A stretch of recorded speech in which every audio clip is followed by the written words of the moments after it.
Hi, welcome everyone to Astronomy Live. We've got a great program tonight. We have three astronomers who are going to come on and give their passionate takes about subjects that they have opinions about.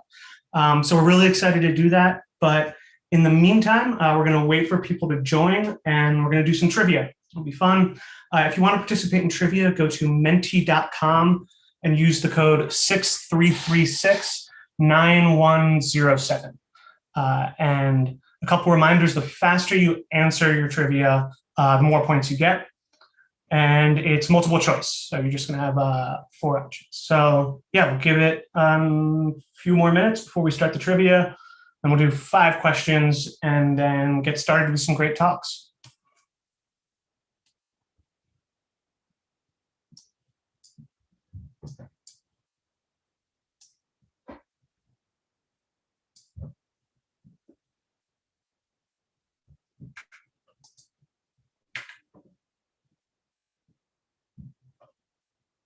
All right, I see people are joining.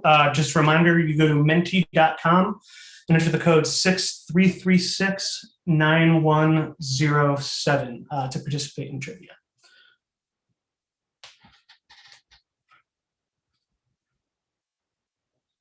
Give it another minute or two for people who are just joining us. Welcome to Astronomy Live.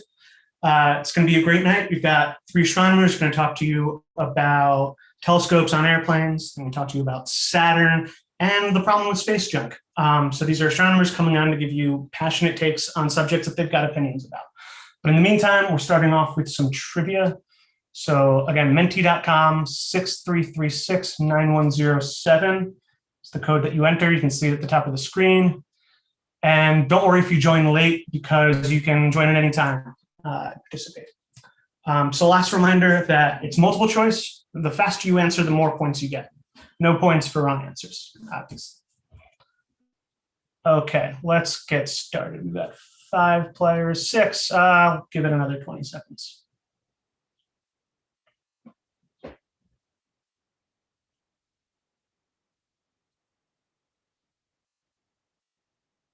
All right, I'm going to start now, but you can join at any time. So let's get going. All right, first question. After hydrogen and helium, what's the 3rd most abundant element in the universe? Is it lithium, beryllium, nitrogen, or oxygen? So a fun fact as well, many of the heavier elements, like heavier than iron, are formed from dying stars. Some elements actually require 2 stars to interact to exist at all. Oh, awesome. Okay, so oxygen. A lot of people tricked by nitrogen. All right, yeah. So my fun fact is that most of the gold in the universe is formed from the collisions of neutron stars, which I really like. Okay, let's keep going. Okay, question 2. How long does it take the sun to make one trip around the galaxy? Is it 15 million years, 250 million years, 500 million years, or 1 billion years? So here's a hint. When dinosaurs like the Utah raptor and the iguanodon, oh my gosh, you finished. All right. That was going to be a fun dinosaur fact, but that's all right. All right, the answer is 250 million years, so you didn't need it anyway. Great. All right, let's take a look at the scores.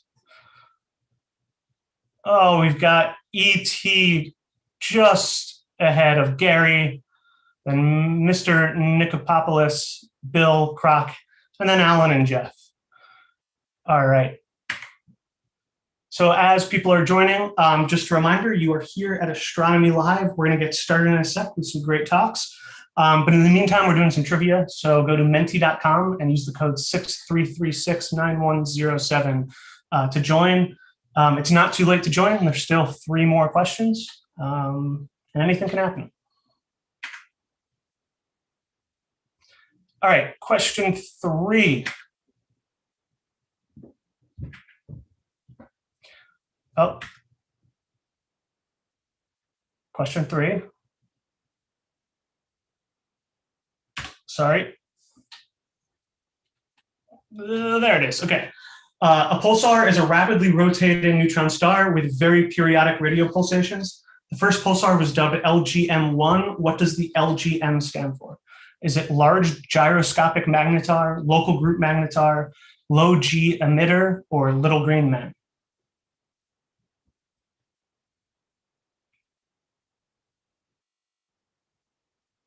All right, lots of people tricked by local group magnetar. It is, oh, that is my fault. I forgot to set the correct answer. The answer is little green man. I apologize. Points for everyone. The reason it was called that is because people at first floated the idea that the signal was from intelligent life. All right, question 4 or 5.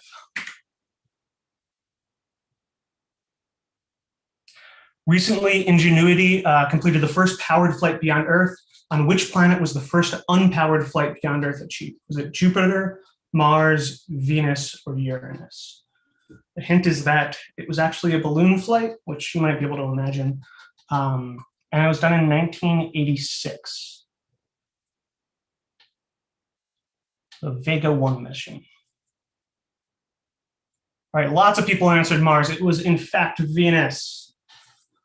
All right, let's take another look at the scores. Oh, Mr. Nikopopoulos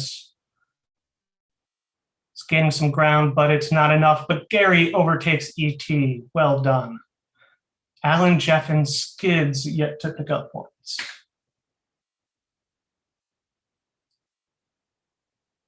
All right, last question.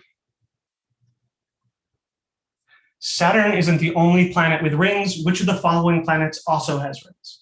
Is it Uranus, Venus, Jupiter, or Mars?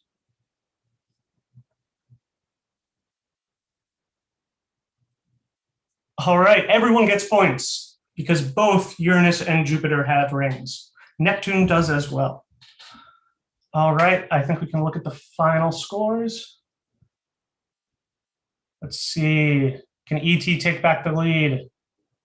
Oh, everyone's picking up points, great. Gary takes it all with 3,459 points. Well done, Gary. Well done, everybody. All of our trivia players. All right. So with that, I'm going to bring on our astronomers.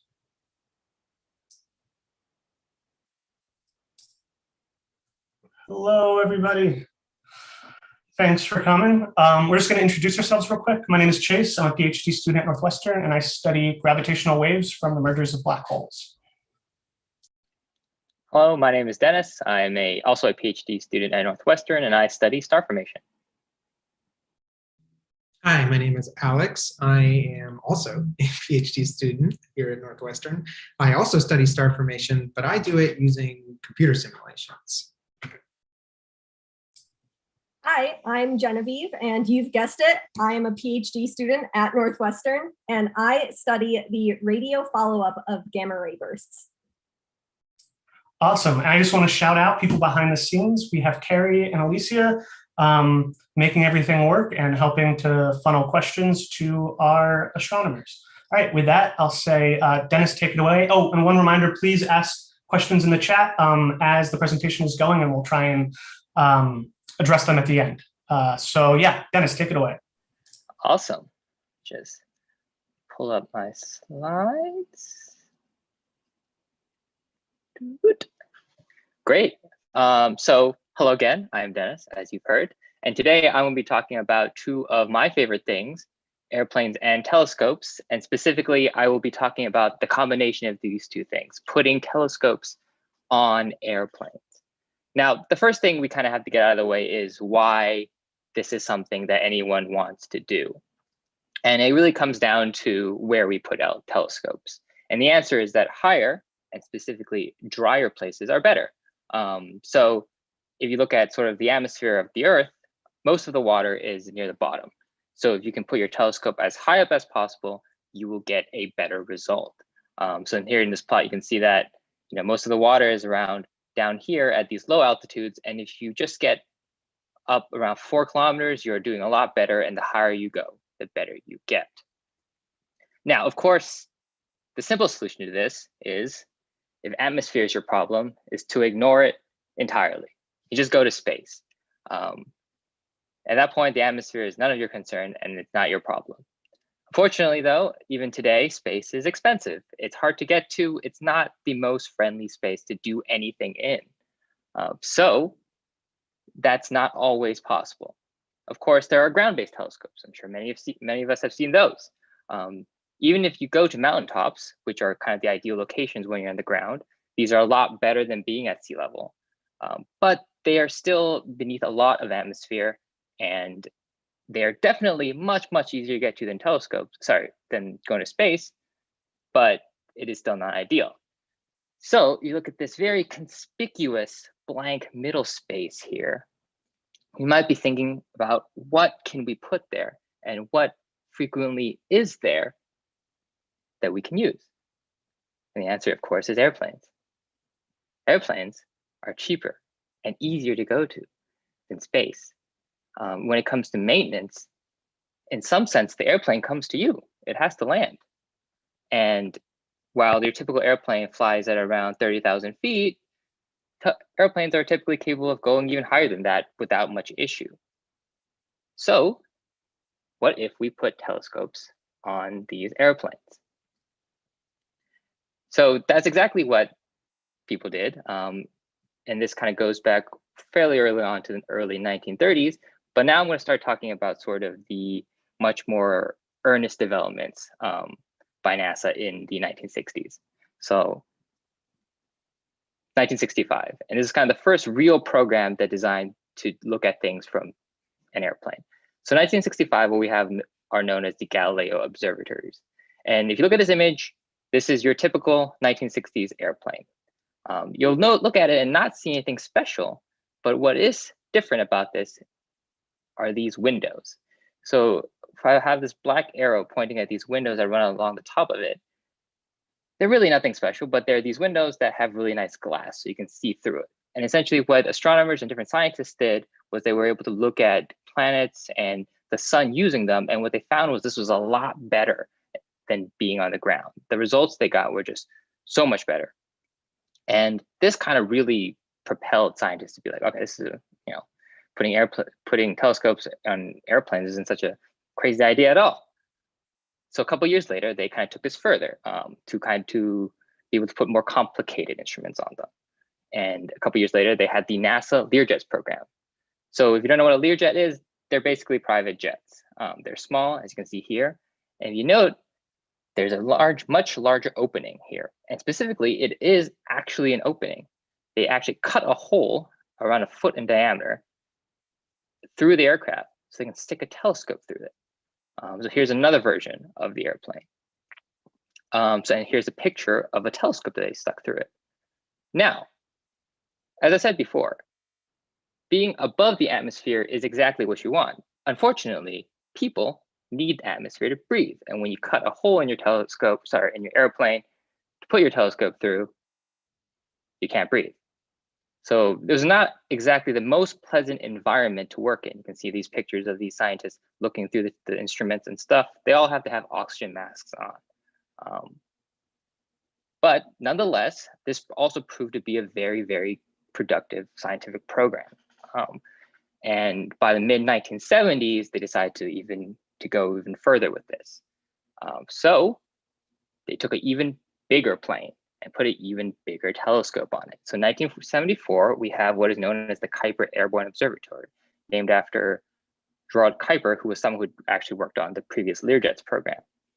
So you can see in this picture, there's actually a massive hole this time on the side of this plane that is designed to hold a real telescope.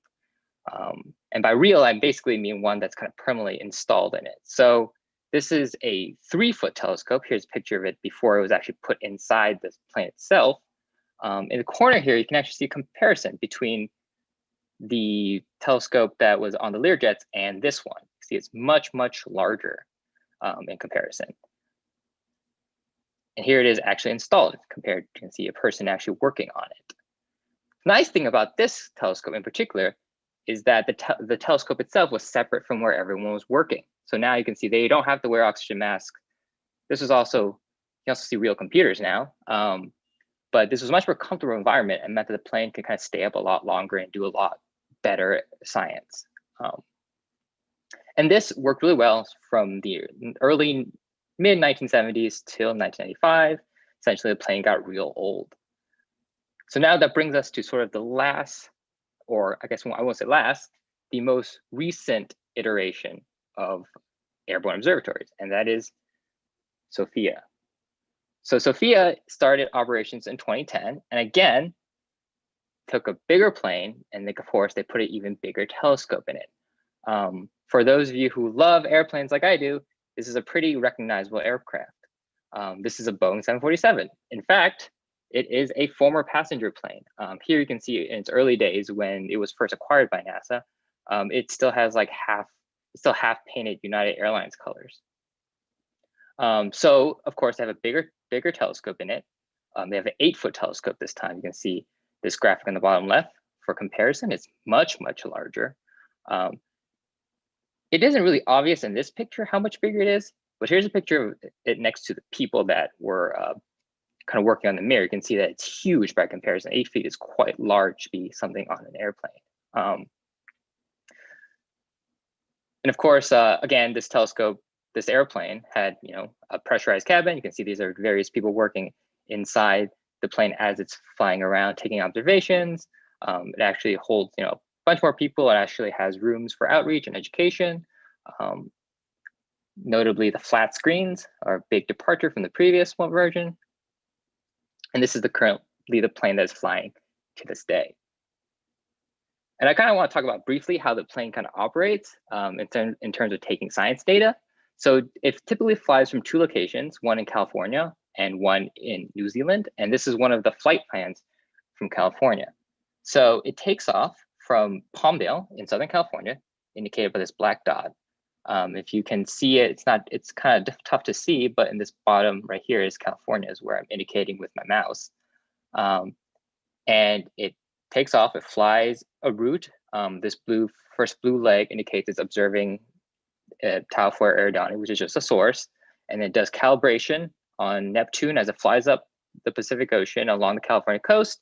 It observes a different source as it flies all the way to Canada, 2 other sources as it heads back south, and then finally returns to Palmdale in California. And this total flight time around 9 hours. And this is kind of a typical observation run that SOFIA does. So it does this both from here in California, but in this image in California, and also from New Zealand, so I can see both the northern and southern hemispheres. I kind of talked about airplanes as if they are like the only best things, which in my opinion they kind of are, but I just want to briefly mention that the role that airplanes fill in this kind of airborne observatories are also occupied by other things. So there are also things like sounding rockets, which are basically just suborbital rockets that don't take you all the way up into orbit, or they don't stay up as long, and high altitude balloons. Both of them have some pros and cons, but for my part though, nothing quite beats chopping a hole in the side of a plane and sticking a telescope out of it. So with that, I will end my whirlwind tour of SOFIA with this beautiful B-roll of SOFIA flying and doing science. Thank you very much. Thanks, Dennis. That was really awesome. I had no idea that the history of putting telescopes on planes goes back that far. Obviously Sophia's in my mind, but I didn't realize they were doing this in the 50s. So a reminder for people, you can ask questions in the chat. I guess while we're waiting for that, I do have a question. I was wondering what type of observations are most suited towards this sort of work, putting them on an airplane versus a balloon versus in space or on the ground? Yes, yeah. So pretty much, most of the observations are done in the infrared wavelength. In my opinion, it's kind of one that benefits the most from being higher up, even higher than being on top of mountaintops. It's the one that is the most tricky when it comes to the atmosphere. In like kind of UV wavelengths, it's pretty much all blocked. So it's essentially pointless to be inside the atmosphere at all. But the infrared is where it's kind of a weird middle ground where you can still be in the atmosphere and see something. So it's the one that benefits the most from being so high up. Awesome. We got some questions in the chat. Have you gotten to fly on one of those planes, and do you have plans to? I would love, I definitely have plans to, but I have not. And the super cool thing is that they do allow a lot of scientists to work on or take observations from Sophia to fly on it. I have not flown on it, but there is someone actually on this presentation who has, and that's Genevieve. She was so lucky, and I'm very jealous of her for doing so. But one day, hopefully I will. It's a sore point between us. That's fair enough. All right, we've got a question from Andrew. Are they still flying Sophia? Yeah, so they're currently still flying Sophia because of the pandemic. It took like a brief hiatus, but yeah, I believe it's currently doing observations. I don't know about today, but it's in the process. Yeah. That's awesome. I guess my last question, if we don't have any others, is do they serve peanuts on these planes? You know, Genevieve, do they serve peanuts? I had to bring all of my own snacks, but Of course. they did let me take a nap in first class, so that was pretty cool. There you go. Awesome. Okay, we actually have one last question from Alex. It is, do you know of any plans for the next generation of plane-based telescopes? I don't. It's an interesting question. I think currently, actually, Sophia is still considered relatively new. I think that there's still a lot of things that Sophia can do.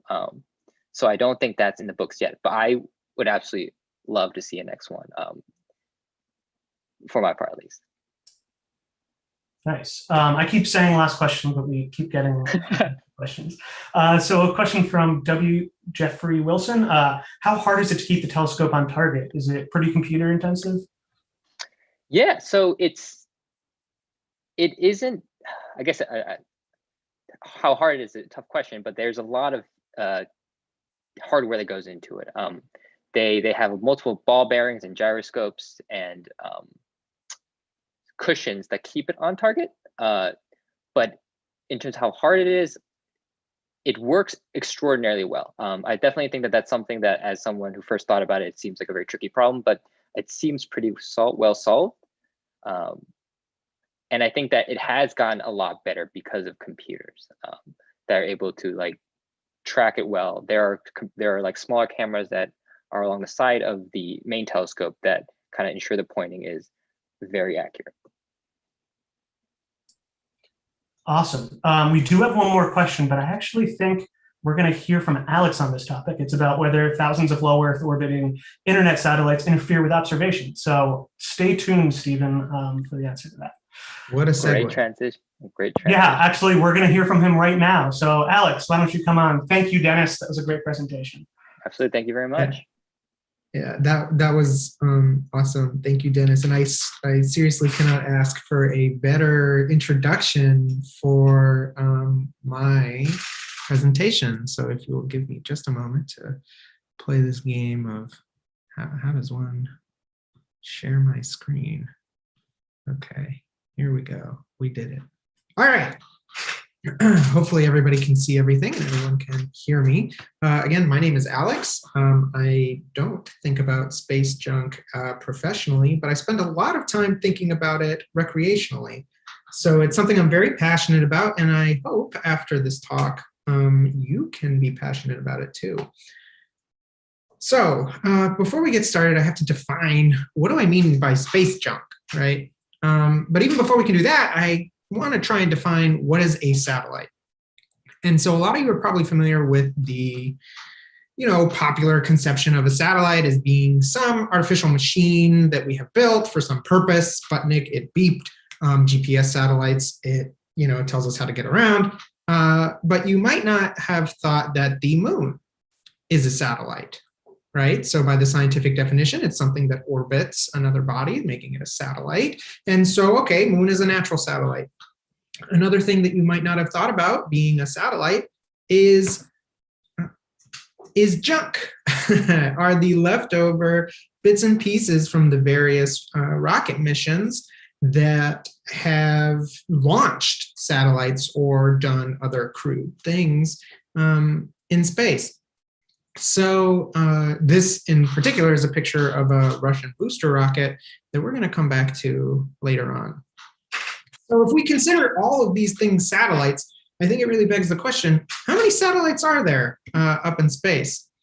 And so here's an animation from NASA's Orbital Debris Program Office. And it shows you all of this, every satellite that we're able to track. So that's about 29,000 of them. These satellites are bigger than 10 centimeters across. And they're all sorts of different things, chunks of fiberglass, bits of metal, whatever, we happen to be able to pick up on radar. You can see they're just everywhere. There's tons of these things. There's 29,000 that are bigger than 10 centimeters. That's about the size of a softball. 670,000 that are bigger than a penny, right? And then 170 million that are bigger than the thickness of a credit card. And it's actually pretty interesting how we get these numbers for the stuff that we can't track by radar. Scientists are able to see, they'll send, the space shuttle up or something. And then when they bring it back down, they'll investigate it and look at all of the different pockmarks and the sizes of the pockmarks. And they're able to put an estimate on the density of objects based off of the number of pockmarks that are in, decommissioned satellites or whatever they happen to bring down still in one piece. And I want to point out, to give context, that of the number of functioning artificial satellites, the number is somewhere between 3,000 and 6,000, right? And of course, that number is changing a lot with the mega constellations, which I'll get back to in a second. So it's a very small fraction of the number of satellites that are actually what we would conceive of as being a satellite, right? And before we move on from this diagram, I wanted to point out is that something you might have seen is this structure, right? And so I want to point out these two different zones of space that we often put satellites in. So one is geosynchronous or geostationary orbit. And so that's stuff that's going to orbit around the Earth at the same rate that the Earth spins. And so from the perspective of Earth, your object is always going to be in the same place in the sky. And that's convenient for like satellite TV stuff or satellite communications, because you're always guaranteed to have somebody overhead that you can connect to. The other really popular place to put satellites is much closer to Earth, in low Earth orbit. And this is popular because it's a lot cheaper to get stuff up there. You don't have to shoot it out as far or get it moving as fast. But it has a downside. Now, one of the primary differences between these two different orbits is that how thick the atmosphere is. Just like Dennis was saying in the last talk, the higher up you go, the less atmosphere there is. But even once you get into low Earth orbit, there's still a little bit of atmosphere there. And so you're getting drag force. That's like, as you're orbiting, your satellite will feel friction and like a wind against it. And it's going to slow down and slowly decay back into Earth's atmosphere. So to counter that, you have to have like little rocket boosters that will shoot you up again as your orbit is decaying. Whereas in geosynchronous or geostationary orbit, the density of the atmosphere is so much lower that typically we don't have to put correction rockets on these satellites, because the amount of time it would take for them to decay is something like 100 years or more, right? And so I want to come back. That's a really important point that we're going to come back to later on as well. But okay, so maybe at this point you're thinking, all right, Alex, you've convinced me that there's a whole bunch of satellites, but why is that a problem? You're telling me there's a problem with space junk. So okay, sure, a bunch of stuff up in space.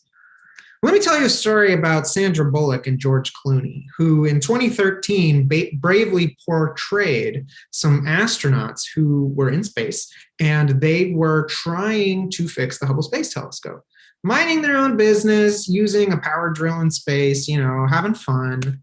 And then bam, all right, space junk comes in, spoiler alert, hits their shuttle, and crucially creates more space junk, right? So the internet, or the shuttle, went from being a functioning thing that we could deorbit, right, and bring home, to now just being bigger space junk, more junk. Right. And so, okay, if that wasn't bad enough, bam, later on, spoiler alert, International Space Station hit by even more space junk from the first thing. And so what you ended up with in this movie was a chain reaction of the space junk cloud growing bigger and bigger and bigger, and these little pieces of junk just multiplying in number until you had a situation where this whole part of the orbit was uninhabitable. And, you know, the whole plot of the movie is how do we get home? Whatever. So this idea is based off of a real scientific theory called Kessler syndrome. It was first theorized in 1978, and the idea is that even if we don't have junk, even if we just have functioning satellites that we know where they are, is that if there's a critical number of satellites, if we have a critical density of satellites, that if there's even one collision, even one accident, that it would catastrophically and cascade in the number of pieces of junk that would grow exponentially, right? And so what you would end up with is a belt of space debris that, depending on where this happened, could stay there from years to decades to centuries, preventing us from exiting the Earth, kind of locking us in with all this space junk. And so you might say, well, Alex, okay, one collision, surely that's extremely rare. That doesn't happen. And you would be wrong, okay, because it did happen. 2009, we had a collision between an Iridium American communication satellite and an old Soviet-era communication satellite that was decommissioned and defunct. And, you know, they were on these like pretty extreme orbits, you know, so to me, I think this was very surprising, actually, that these two would intersect. But lo and behold, they did. And, you know, what was originally one functioning satellite and one defunct piece of junk collided and then became 4,000 pieces of junk. Right? And that's just the pieces that we could track with radar. We have no idea how many of the smaller pieces were actually created just in this one collision. And as you can see from this diagram, like after they collide, it's not just that that orbit is polluted, but because of the like collision nature, the explosive nature of the collision, stuff goes flying everywhere. And so a whole bunch of orbits are polluted by even just one crash. Thankfully, we haven't reached the critical density of satellites that this kicked off Kessler syndrome. But of those 4,000 pieces of debris that were created back in 2009, only 25% of them have actually decayed and burned up in the atmosphere. So there's still 3,000 pieces of junk 12 years later from one incident, right? And remember, I said that there were 30,000 total. So that's like 10% of the total. But it's not even just accidents that might contribute to this, okay? And there's, so for example, back in 1961, the US launched literal junk intentionally, 480 million copper needles, teeny tiny little needles, into space in order to create an artificial ionosphere. Now, most of those have burned up by today, but there's still some, right? 60 years later, there's still a bunch of clumps of these needles orbiting up there, just junk.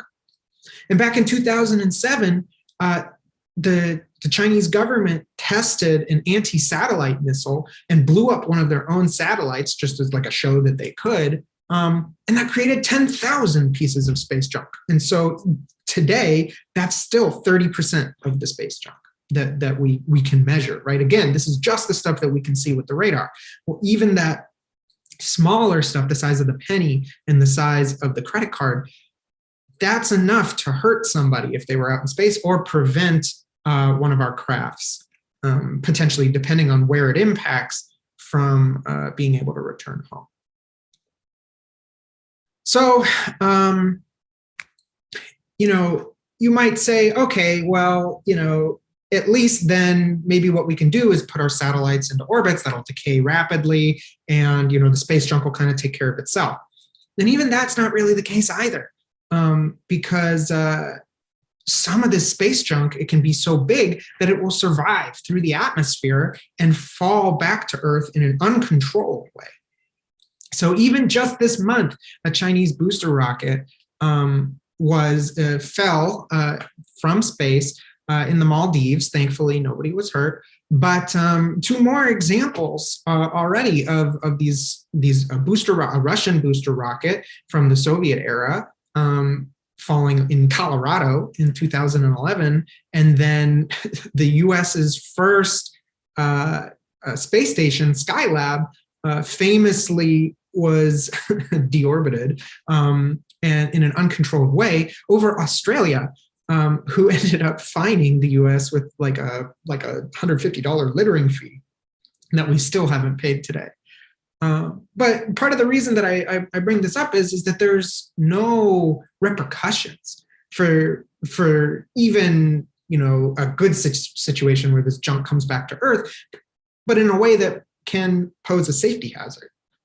The UN has passed resolutions that ban uncontrolled reentries, but then it's toothless, right? There's nothing done after the fact.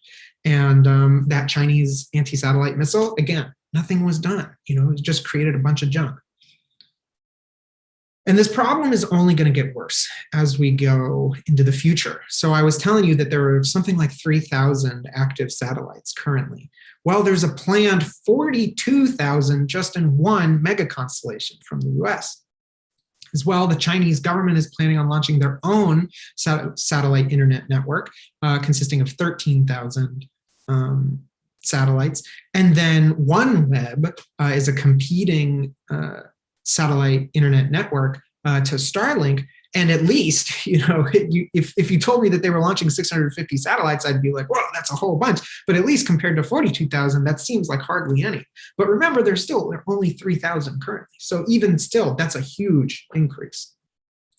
And so as we keep putting these satellites in, we're pushing ourselves closer and closer to a situation where even one failure of one of these satellites, one of these, you know, 50,000 satellites, could prevent us from accessing space for a generation, too.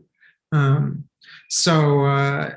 know, there's no regulation on the altitude that these satellites can be placed at, or, you know, like, for example, it's like if China wanted to change that number from 13,000 to 130,000, it's like, what are we as astronomers here, or we in the United States to say or do about that, right? That's not really our purview. And so, you know, even still, space is a place that all of us share. And so it's definitely something that we need to revisit the way that we approach it. So what can we do? Hopefully I've posed the problem in a way that you agree with me that it is a problem. So number one, we can avoid satellite collisions. So this is already done. And in fact, in that 2009 satellite collision between the Soviet era satellite and the American communication satellite, we had been tracking it. And NASA has a policy that if there's a 1 in 10,000 or more chance that something will collide, that there should be an orbit correction to reduce the probability of collision. And so clearly they underestimated the probability. I don't think that it was a 1 in 10,000 chance that those two satellites collided, though I don't know. I mean, I wasn't there. But, you know, this is something that's done pretty frequently. The International Space Station has had to be moved a couple times. There was even one point where there was like a 1 in 20 or 1 in 50,000 chance that a bit of a cloud of space junk was going to hit the International Space Station. So they had all of the astronauts there go take refuge in the Soyuz descent modules so that they could potentially evacuate if the International Space Station was compromised. So it's like, yeah, we're already kind of dealing with this problem. And so avoiding collisions, while is certainly, you know, someplace is where you want to start, it's not really enough.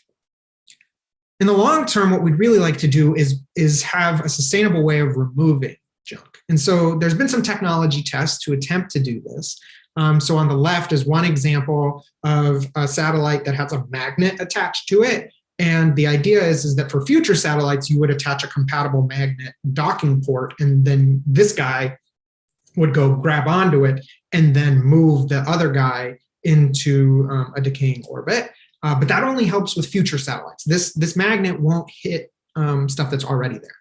On the other hand, all the way on the right is the claw, and it is designed to specifically address that problem and to grab onto things and then that are already there, big things, and then push them into an orbit that'll decay much faster. But of course, that's still only very big things. And like I said, some of this stuff is only the size of a softball. And so another idea is to use a giant net that you like would shoot out with a harpoon. And then again, the idea is to change the orbit so that it decays in the atmosphere. But each of these are really immature technologies that haven't been tested yet and don't really have the funding or attention that they deserve to actually come to fruition. So most importantly of all, I'd say that we have to pay attention because there's a crisis that's brewing above our heads. And if we keep ignoring it, there's not going to be any coming back. And so I hope after hearing this talk, you will tell your friends, your family, and anybody who will listen about the problem with space junk. And so with that, I will take whatever questions y'all put in the chat. Thanks, Alex. Great presentation. I guess we'll start with the question that Stephen had, which kind of set this off, which was, do some of these internet networks of satellites, do they interfere with observations? They absolutely, yeah, that's a great question. They absolutely do. And so that was a slide that I ended up cutting, but I had a picture of a long exposure photograph. And what these mega constellations have already begun to do, even though they're not even close to their target number of satellites. So I think SpaceX is currently at 1,600 of 42,000. And already in our long exposure photographs that we're taking from our observatories, you'll see these huge streaks that'll just come in from all sorts of different angles and totally ruin the photo. And so it's a real problem. And it's something that astronomers are starting to lobby about and try and raise awareness. But I definitely think we're behind the times. We're a little bit behind the 8 ball. Because Starlink is already there, it's already up, and we're not really going to be able to stop it or really change the design very much. So I know that Musk has suggested that they're going to paint them black so that they're less bright. But also in the same tweet, he's suggested that it's not a problem if you just build a space-based telescope, and just put it above Starlink, which is, as Dennis pointed out, like not always possible. So I don't have a lot of faith that this problem is going to solve itself. So it's definitely something that we are going to need to figure out and push hard for a solution. All right, we've got quite a few questions coming in. One rhetorical question that I think connects to that, which you don't have to answer, but we'll just put it out there. How can the smartest people do such dumb stuff as litter in space? I'd say agree. I guess I will just say is that like way back when, I think people didn't really appreciate. So it's like a lot of the space junk, like the biggest space junk is actually Russian booster rockets from the Soviet era. And so it's like, it's just a lack of foresight, it's not, I don't know. But now we have to deal with it. Yeah. So I guess on that note, Smriti asks, when are these missions? They first asked, is there any plan to collect the space debris? I think that's before you got to your slide describing those plans. Sure. But then specifically followed up with, when are these missions planned to be sent out there? And that's the thing, they are not planned to be sent out. They're technology tests right now. And so far there has been a technology test of the net. I don't think it worked. There's been a technology test of the magnet, and that worked. But of course, like I said, that's only for future satellites. And the claw has not been launched yet. And again, these are just single, like very controlled tests. Like the magnet, they launched a pair of satellites, had them rendezvous, had one connect to the other, and then drop it up. And then like the net, they launched one guy with the net, one guy that like pretended to be space junk and they tried to grab it and it didn't work. So there's not like, oh, we have the solution and we're going to do it in 5 years. It's like, we don't have a solution and we don't even have the funding to try and make one.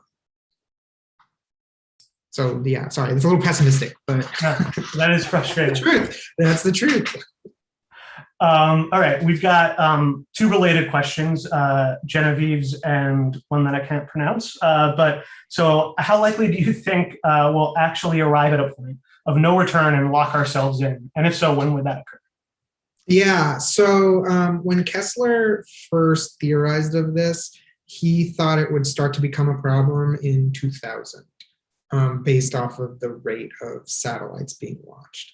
And I think in some ways he was right, but obviously wrong. So we aren't locked in. But like I said, we're already starting to see some of the effects of this. We're already starting to see that satellites are crashing and creating more junk, like with defunct satellites. And we're already starting to see that we're having to adjust the orbits of satellites to constantly play this game and stay ahead of the space junk.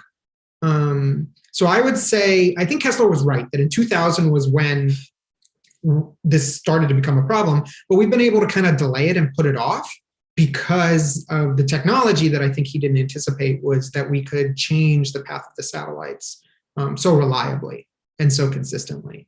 And so, I think if we just let everything be as it was right now, and just let stuff crash when it was going to crash, we would already be in a situation. So yeah, if you're going to ask me, when is it going to be so big of a problem that we can't just avoid it with like avoiding the crashes? It's hard to say. I have serious doubts about the reliability of the mega constellations. So 2030, when that stuff is all done, I think that's when we're going to start seeing just the beginnings of it. Where like one satellite will crash and that'll set off 2 or 3 others, and then like one chunk will be polluted, and we're like, okay, that's the dead zone. We don't go there, and then there will still be ways to get out. But as we keep ruining bits and pieces, like those patches of clear sky will be filled. All right, we've got another question from Shay. Are there any plans to introduce more regulations to what can be put into space? Yeah, no, no, there are no plans to introduce these regulations. So that's the thing. As far as I know, the most regulation, at least in the United States, so I can only speak to the internationally, definitely. There's zero. In the US, the FCC is in charge of this. But they are not thinking about it from the perspective of space junk. They're thinking about it in terms of like network traffic and like which frequencies something can occupy and whatever. And so, the only regulatory hurdle that the mega constellations have had to go through in the US is the FCC. And the FCC is just looking at it from the perspective of like, okay, are you going to stay within your waveband or not? Like, are your signals going to interfere with the military or interfere with satellite TV or like interfere with something else? And so Starlink originally was supposed to be in like a very low Earth orbit where the satellites were going to decay very quickly, because they knew it was like sort of a test problem and they didn't know how it was going to go.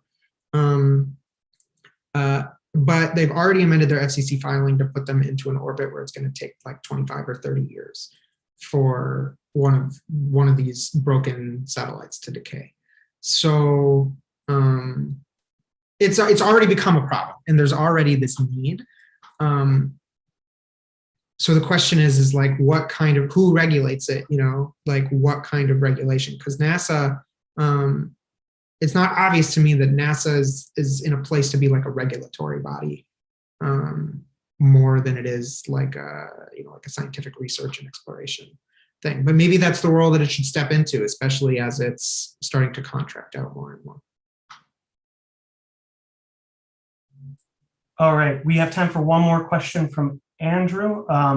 Is there money, I like this question, is there money to be made to sweep up this debris? Nothing will generate solutions faster than the opportunity to make money. Yeah, no, That brings to mind like a Firefly type like some kind of salvage off.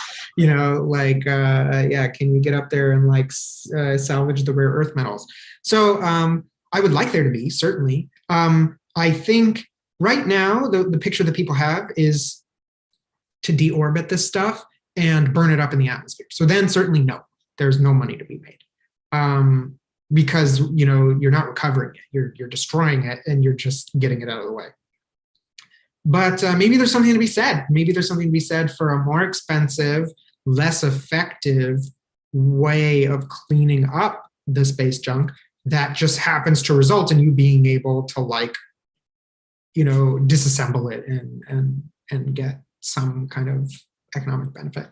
But there's no technology that I'm aware of where the goal is to recover any of it. But maybe it's just as simple as opening the bay doors and sweeping stuff in, and then you just bring it home. I don't know. Awesome. Yeah, I really like that picture. Anyway, all right, great job, Alex. Thank you everyone for great questions in the chat. And I also see people dropping in some of their own knowledge there. So thank you. And with that, I will bring on Genevieve to talk about Saturn. Awesome. Thank you. Thanks. Let me just get this going. The Zoom is always in the way. All right. Present, please. Loading, sorry. Okay, cool. Hi, I'm Genevieve. I'm going to tell you tonight why Saturn is the best planet. This is only complete facts. This is not up for debate. This is not me trying to convince you. This is just me informing you in case you weren't already aware. So a couple quick facts is that Saturn is the 6th planet from the sun. It's the 2nd largest planet, both in mass and actual size, right behind Jupiter. And while it's been known to exist for a while, it's pretty bright in the night sky. It was first observed through a telescope by Galileo in 1610. And Galileo noticed that there was some weird blobs on either side of Saturn. He referred to them sort of as Saturn's ears. And come to find out that was actually Saturn's rings, but his telescope didn't have the detail to resolve all of that. So it just looked like some strange blobs on either side of Saturn. Saturn is made up of mostly hydrogen and helium, which is what our sun is made up of. And it's actually pretty not dense. It has a density of 0.7 grams per cubic centimeter, which is, for comparison, water is 1 gram per cubic centimeter. So that means if you could build a pool large enough, Saturn would float inside a pool. Oh, no, back. There we go, cool. So in this photo, you can see that Earth is that tiny little speck that I'm pointing to. This is a backlit photo of Saturn, so it's on the other side of the sun from Saturn, which is why you can see the Earth. Saturn's actually 10 times farther from the sun than the Earth, which means sunlight takes 10 times as long to get to Saturn. So it takes 80 minutes for the light from the sun to get to Saturn, rather than the 8 minutes it takes for light from the sun to get to Earth, which means if the sun suddenly disappeared, which it won't, but if it did, then the Earth would know within 10 minutes and Saturn wouldn't know for about an hour and a half. So that's kind of wild to think about. It's also pretty chilly on Saturn. The temperature is around negative 288 degrees Fahrenheit. So not a place you want to be. And Saturn has a radius 9 times that of Earth. So 700 to 800 Earths would fit inside of Saturn. If you've ever been on a round the world flight on Earth, just try to imagine how long that would take on Saturn. Also, the rings, which look pretty thin because Saturn is so long or so large, they're actually 10 meters thick. So that's about the height of a 3-story building almost. Something else super cool about Saturn is it has an aurora just like Earth. So this is due to particles from the sun interacting with the magnetic field of Saturn, and it creates these gorgeous light shows on both the north and south pole of Saturn, just like on Earth. And one of the reasons why we know that Saturn is the best planet is because we've studied it really well. So we sent this spacecraft called Cassini to Saturn, and it was launched in 1997. It got to Saturn in 2004, so it took about 7 years to get there. And in that time, it visited some other planets along the way, but its main mission was to check out Saturn. It was only supposed to be a couple-year mission, but it kept getting extended because it still had fuel and it was still discovering cool and interesting things. So NASA was like, well, we might as well pay the scientists to continue to monitor this thing. But eventually it was going to run out of fuel. And so the decision had to be made of what do you do with this spacecraft? And they decided that the best course of action is actually to send it hurtling into Saturn. This is because they didn't want to disrupt the rings or the moons around Saturn. So they took it on its final little death spiral, I guess you could call it. And you can see that in the right side. So the gray rings are the orbits it took outside of Saturn's rings. And then they shifted the orbit into the innermost part of the rings. And then that red streak is its last hurrah when it just plummeted into Saturn, taking some last data. And we said goodbye forever on September 15th of 2017. And so that kind of leads me into why Saturn is the best planet. And it's because it has so many cool moons. It has 60 moons, and I swear every single one of them is unique and super cool. I'm going to talk about some of my favorites and what I consider the best, but honestly, every time I looked at Saturn's moons, there's just so many cool ones to talk about.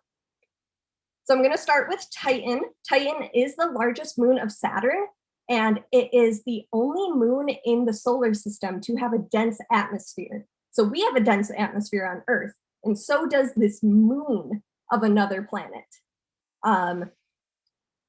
Here, water is as hard as a rock. Like I said, it's very cold out by Saturn, so that's the same way on Titan. But with this atmosphere, Titan actually has a methane and ethane cycle. So instead of a water cycle here on Earth, it has methane and ethane that evaporates, forms clouds, rains, forms lakes, and goes in a cycle. So there's this idea that maybe instead of water-dependent life on Titan, there could be methane-dependent life, which is, something we can't even comprehend because we've never seen it, but it's not necessarily impossible. We don't know. I'm not saying there's aliens on Titan, but you never know. Also, these lakes of methane and ethane, they actually move with the seasons. So as Titan starts to face the sun, they'll dry up in one place and they will form in new places. And on the right, what we're seeing is actual pictures of Titan from the Huygens probe. So the Huygens probe was dropped onto Titan by Cassini. And as it dropped down, it took photos of what it saw. And so on the top, that's its atmosphere. And then you can see this mountain, and it slowly dropped down to the surface. It only sent data for about 90 minutes before we lost contact with it, but it's a very cool thing that we have done. Oh, actually, sorry. One more thing I want to talk about this. There's also organic molecules on Titan. So that's some of the building blocks of life. So again, there's maybe this idea that maybe there's life on Titan. You never know. And Titan is so cool that actually we're going to go observe it again with a quadcopter. So this is basically a giant drone type looking, it's not a drone, but it kind of looks like a drone. And it's called Dragonfly. NASA's sending it out in maybe 20 or 30 years, which actually means 30 to 40 years in NASA time. But it's kind of cool that this is going to one day fly on Titan. So next up, we have Enceladus. Enceladus is a very icy moon of Saturn, and it's actually super reflective. It's the most reflective object in our solar system, which just means that instead of absorbing sunlight, getting warm, it actually just reflects most of it. So Enceladus has a very interesting relationship with Saturn, in which Saturn has very strong tidal forces with Enceladus, which just means the gravity of Saturn kind of stretches and squeezes Enceladus, and that can actually heat up the inner part of Enceladus to the point where there's under surface oceans. And the stripes that you see on this image are called its tiger stripes. And this is due to the like stresses that this like icy ball is taking from Saturn itself. Now, like I said, there's some undersurface oceans, and through those tiger stripes, it actually creates geysers. So some of this ocean is spewed out into the space around it. Cassini was able to do a flyby of these geysers and figure out what is actually spewing out. And they did confirm that it is water as well as organic molecules. Again, the building blocks of life. So now we also have a moon that has a potential for like an entire underwater world with maybe creatures. We don't know. Maybe one day we'll find out. But the fact that there's 2 moons with the potential for life around Saturn, pretty cool. Next up, we have Iapetus.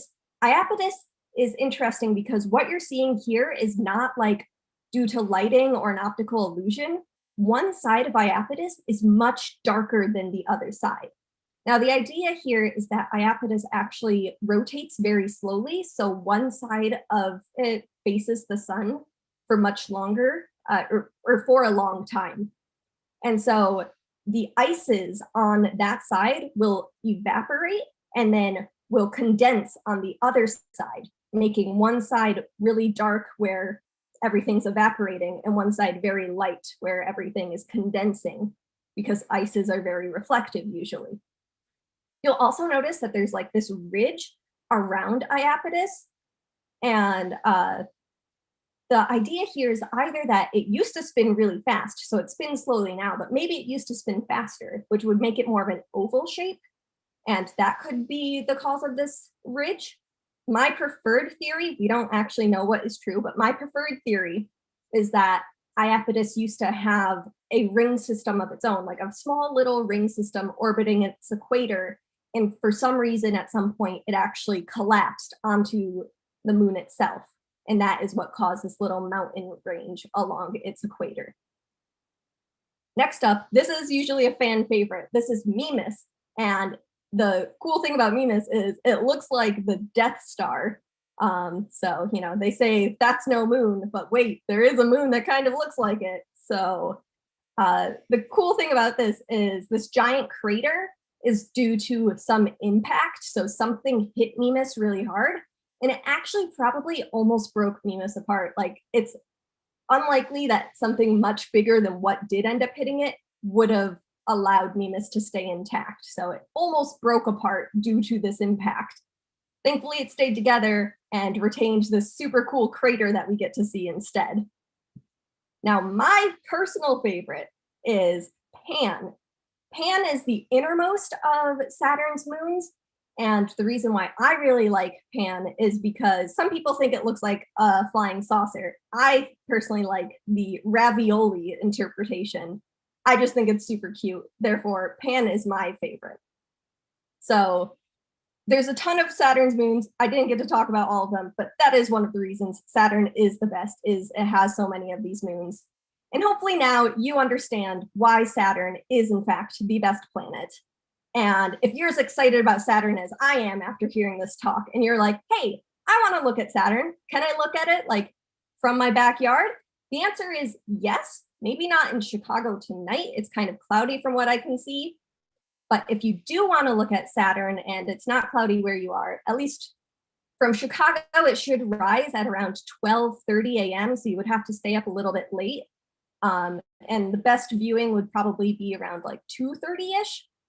But you can also go to this website that I linked, and you can find out when Saturn or any of the other less important planets are in the sky. And it will let you know any day of the year, any location, when you can view it.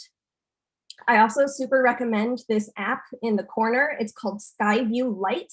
It's on both the Apple and Google app stores. It's a free app. It uses your location data and your camera, and you can actually view You can use it to view the night sky and determine what something is. So if you see something bright in the sky and you're like, is that Saturn? Is that a star? You can point your phone at it and it will tell you what it is that you are seeing. I used it recently to find out that the super fast moving thing in the sky was actually the International Space Station. So super recommend that. But with that, I will take questions. Awesome, thanks, Genevieve. All right, so we've already got some questions in the chat. One is more of a statement from Jacob, but I'd like a follow-up question. It says 60 moons, we definitely did not learn that at school. So I was wondering how many of these moons are recently discovered, or have they been known for a long time and we're just not educating our kids well? Yeah, that's a good question. I know that Cassini going to Saturn definitely discovered some of the smaller moons, so we did not know about all of them. I don't know off the top of my head the exact number that were discovered by Cassini, but that is correct that like we definitely did not learn about all of them even like 10 years ago. Awesome. Yeah, I was wondering that too, because I definitely did not learn about 60 moons. All right, a question from Stephen. He was wondering if someone lit a match on Titan, would the methane burn? That is a good question. I don't know, because we do have like things like we'll have the quadcopter on there, and I feel like that would be an explosion risk. Yeah, I'm thinking that if there's not enough oxygen, then there's no, and I don't think there is, then probably it wouldn't combust. That's what I would assume too. But that is a good point. You wouldn't want like an electrical circuit in pure methane if it was such a combustion risk, right? Because you're going to arc somewhere. And then Yeah. explode. Awesome. Okay, we've got a question. Is there a theory for the strange structure around the equator of Pan? So I have not looked into that recently. I think it is due to, since it's the innermost moon of Saturn, that would mean that like it's probably experiencing some of the most tidal forces, and that's probably stretching out its equator. So if I had to guess, that is the reason, but it is also a great thing. NASA has a lot of like very accessible materials on all of the like cool Saturn moons. So that is something you could probably easily find out through the internet as well. All right. I agree with you, by the way, that Pan definitely looks like a ravioli. Like even before you said that, it came up and was like, oh, that's a ravioli. Yeah, easily. It's so fun. I love it. Yeah. Someone really missed a good opportunity there. Well, thank you so much. I love that we got, oh, sorry, we've got another question from a 9-year-old, which is great. It's what we love. If we were to explore a few more of Saturn's moons, can you give us a few more names to start with? I guess that starts with that they really love the ravioli name.